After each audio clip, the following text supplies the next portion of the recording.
Gente, lembrando a todos que nós falamos já há 2 semanas atrás sobre isso aqui, sobre a contribuição sindical, aquele imposto sindical famigerado que é descontado nos nossos contra-cheques em março.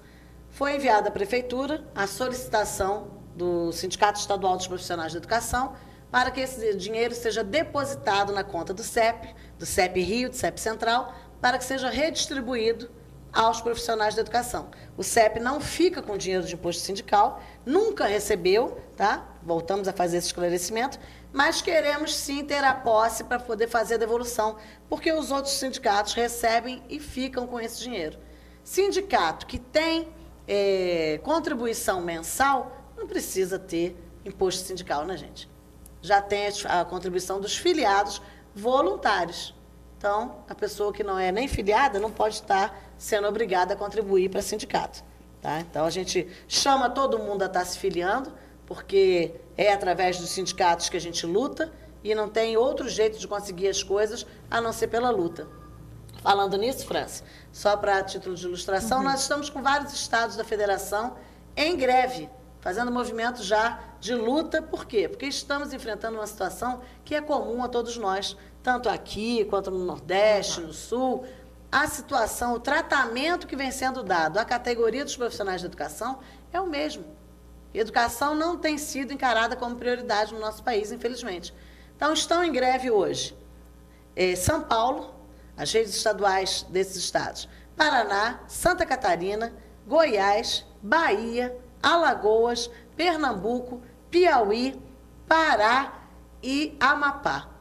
É preciso também, agora, que os profissionais da educação do Estado do Rio de Janeiro estejam revendo, né, as suas posições, estejam revendo a sua realidade, porque nós estamos sofrendo um achatamento, tanto na rede estadual quanto em todas as redes municipais, muito grande. Um massacre em relação à carga horária, né? A lei de 1/3 não é cumprida no Estado do Rio de Janeiro, e usa-se sempre, né, o escudo, França, de que não é cumprido em quase lugar nenhum. Então, gente, os governos estão dizendo isso, tá? Que não precisa cumprir algumas leis, outras. Agora, se você chegar na sua escola e não tiver um atestado médico e foi ao médico, aí eles querem cumprir a lei, o estatuto, né? Querem descontar. Só que nós estivemos conversando, inclusive, com uma diretora do Centro de Educação Infantil essa semana, sobre essa questão, gente. Isso é uma interpretação equivocada que ela está tendo do estatuto, tá?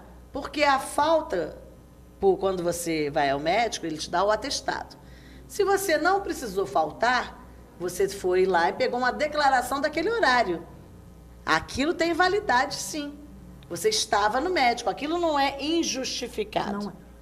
Tá? Aquilo é como se fosse uma consulta ou um tratamento médico. Tem gente que tem doenças crônicas. Exato. E que tem tratamento, né? Fazem fisioterapia constante, tratamento psicológico. A pessoa vai para a junta médica, quando volta, precisa fazer um tratamento. Está sendo impedida. Porque quando você sai e tem que pagar aquela hora depois, é a mesma coisa que você está sendo impedido, né? Você está contestando a alegação do médico, não é, França? Exatamente. Eu não dá para entender essa questão de declaração. Porque, na realidade, se o servidor não está de atestado, ele tem que levar uma declaração. É muito mais até honesto. Não é? Vamos dizer assim, moralmente falando. Porque, na realidade, aquela mãe... Eu vivo sempre seguindo esse exemplo também, porque servidor público é pai, é mãe. Hoje em dia, não pode se dizer que só a mãe leva o filho ao médico. Não. Porque hoje em dia o pai também é muito presente na educação dos filhos. Existem exceções dos dois lados. Mas o fato de uma mãe, o filho nasce, ele tem algum problema de saúde, é coisa que tem acontecido, que foram relatos de algumas servidoras que foram mães. E precisa da fisioterapia. E a fisioterapia é no centro de saúde. Então, o bebê nasce, precisa daquela fisioterapia. Ao invés da mãe pegar uma licença, depois que termina a licença maternidade, ela tem que sair nesse horário. Sim. Não tem como. 2, 3 vezes na semana, ela precisa fazer o tratamento. O próprio aleitamento, né? A pessoa tem necessidade de se afastar por um período. Tem direito, só que o direito não está sendo concedido. Hoje os médicos entendem o quê? Ao invés de eu dar a declaração para quem realmente está precisando, eles vão dar atestado. Sim. Porque aí quem sai perdendo nessa história toda? É o município. Claro, que É o porque que o era para servidor- ser um afastamento de horas, passa se a ser transforma de um no dia atestado o dia inteiro. inteiro. É. Então, é uma questão de interpretação, né? Nós precisamos que a Secretaria de Administração se coloque em relação a isso também, né? É o bom senso, né? Sempre Me falam para a gente pedem bom senso, pedem bom é. senso. É preciso que os administradores tenham bom senso também. É Com preferível que a certeza. pessoa leve a declaração É. e vá ao médico do que pegar um atestado médico e não ir o dia inteiro, né? É tudo uma questão de bom senso. Então, pedimos esse bom senso também. Estamos solicitando que a Secretaria de Administração solte uma nota em relação a isso, porque se continuar a situação do jeito que está, nós vamos fazer a contestação disso também pelas vias legais, né? Mas acho que dá. Dizem que estão abertos ao diálogo, então eu acho que é por aí, né? Outra questão, Francis, que me deixou até meio preocupadíssima, com relação a essa servidora aqui, Regina Lúcia Ferreira. Regina, uma servidora batalhadora, educadora de educação infantil, só que a Regina está com um problema sério de coração. Tá? O laudo do médico dela aqui diz que ela tem angioplatia coronária, ela tem um problema sério, tá? Já teve cirurgias no coração, e a prescrição dele é que ela tem que ter acompanhamento médico direto e sem qualquer esforço físico. E aí ela está de licença. Só que na perícia estão querendo que ela vá trabalhar. Esse mês, quando ela foi à perícia tirar licença, ela foi já tratada de maneira pouco usual, né? O médico da perícia insistindo que ela tem que ser lotada de volta no centro de educação infantil, só se for para matar a Regina, né? Porque se o médico dela, o cardiologista que a operou, diz aqui que ela não pode ter nenhum esforço físico, como é que ela vai ser educadora de educação infantil? Porque educador, para quem não sabe, educador de educação infantil pega peso, não pega, França?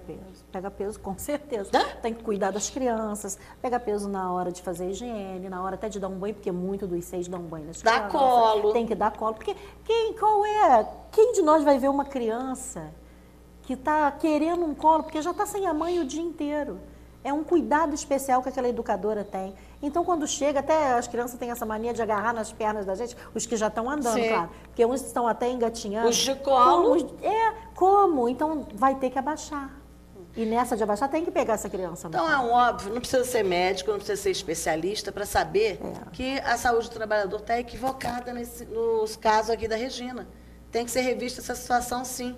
A Regina precisa de licença, sim, que é o que está escrito pelo médico dela, e ela já está de licenças seguidas, e ela está, é óbvio, solicitando a aposentadoria por invalidez. Por quê? Porque se ela não pode fazer esforço físico nenhum, ela não pode ser readaptada, gente. Não tem. Porque a readaptação, ela vai ter que fazer alguma coisa, né? E esforço físico para quem tem problema coronário pode ser qualquer coisa. Levantar uma caneca, às vezes, é esforço físico. Quem tem que saber disso é o médico. Não cabe a nenhum departamento da prefeitura fazer contestação a esse laudo médico, né? Isso ainda vai acabar em processo, né? Porque os médicos estão sendo, aqui em Petrópolis, estão sendo muito contestados. Porque, na realidade, o que a gente anda vendo com tantas queixas é que os médicos que estão atendendo esses servidores, de repente, não são médicos. Porque está havendo tanto contestamento nesses atestados que eu acho que está na hora de se tomar uma providência maior sobre isso. Então, nós esperamos que o caso da Regina também seja resolvido com urgência, né, para a gente também não precise entrar com mais um processo na justiça, se as coisas podem ser resolvidas de maneira mais agradável, né, mais rápida e, principalmente, usando humanidade. É isso que nós estamos cobrando do prefeito Rubens Montempo, do secretário de administração Henrique Manzani, humanidade no trato do servidor. Né? Existem casos e casos como esse da Regina tem que ter, sim, um olhar, né, diferenciado. A pessoa vai morrer se voltar a trabalhar. Só isso. É rápida a questão, né? E é uma não coisa precisa bem ser fria especialista mesmo para de ver se isso. dizer. Já que a gente está falando sobre a Secretaria de Administração, França, a gente tem que fazer também uma cobrança ao secretário de Educação, de Administração, Henrique Manzani, com relação a pagamentos de férias. Gente, tem a servidora Jaqueline Machado Santana Lopes, fez o requerimento dela de férias, entregou o memorando, tudo direitinho, gozou as férias, só que não recebeu. E aí foi entrar na prefeitura com um pedido de informação, né? No memorando de férias dela, gente, para espanto nosso, tá escrito aqui, escrito, tá? Não foi só falado, não, tá escrito. Não terá direito a férias devido ter ultrapassado 32 faltas injustificadas, conforme o artigo tal da lei tal. Que faltas injustificadas são essas, gente? Tem que saber, né? Aí, quando a gente vai verificar, são as faltas da greve. Mas que faltas injustificadas são essas se a greve não foi nem julgada? Como é que a prefeitura já se antecipou e já penalizou financeiramente todos os servidores que participaram da greve, com descontos em seus salários e agora tirando de alguns servidores o pagamento das férias? Isso é arbitrariedade, gente. Né? Se antecipar a própria questão da justiça. Então, a gente solicita também que o secretário de administração mande uma notinha aqui para o programa para dizer que situação é essa, como é que isso pode ser revertido de maneira mais rápida, né? Porque a servidora não pode ficar no prejuízo. E está muito informal, as coisas são muito informais. Nada escrito, é oficial. A certidão, ao invés de sair uma certidão para a pessoa também, saiu isso aqui, ó, uma cópia do memorando com essa anotação aqui, a caneta. É uma coisa assim tão, né, precária. A Secretaria de Administração está com um material muito precário de trabalho, né? Então está precisando dar uma organizada aí. Mas antes, se vai organizar ou não, o que a gente precisa assim, é de posicionamentos em relação a essas questões. Então nós estamos cobrando do secretário Henrique Manzani revisão dessas questões, né? Muitas pessoas foram injustiçadas no recebimento das férias, em descontos indevidos. Então acho que tem que ser revista o quanto antes essa situação. Nós estamos aguardando a reunião. Já solicitamos ao prefeito há algum tempo a reunião, estamos aguardando, né? Então, vamos ver, né? Tem muita coisa para ser resolvida, né, Francis? Tem. E as coisas têm que ser formuladas de forma bem clara, né, Rose? Porque, na realidade, eu gostaria de ouvir de forma oficial, porque só fica se falando, mandando recado. Nada é por escrito, nada é oficial. Fala, não, é assim que tem que ser, mas por quê? Eu acho que tanto o desconto de férias, tanto o desconto do pagamento, tudo deveria ter saído de forma oficial. E no nosso município, desde que nós fizemos essa greve, não tem nada oficial. Inclusive, os próprios lançamentos dos processos no Diário Oficial não tem nem nome de ninguém. Não São tem. só números, né? E muito menos. Muito confuso. E nós fizemos greve à prestação também. Porque ela foi dividida. Nós fizemos. Nós vamos para o nosso comercial e na volta a gente volta a falar sobre isso. Tá bom?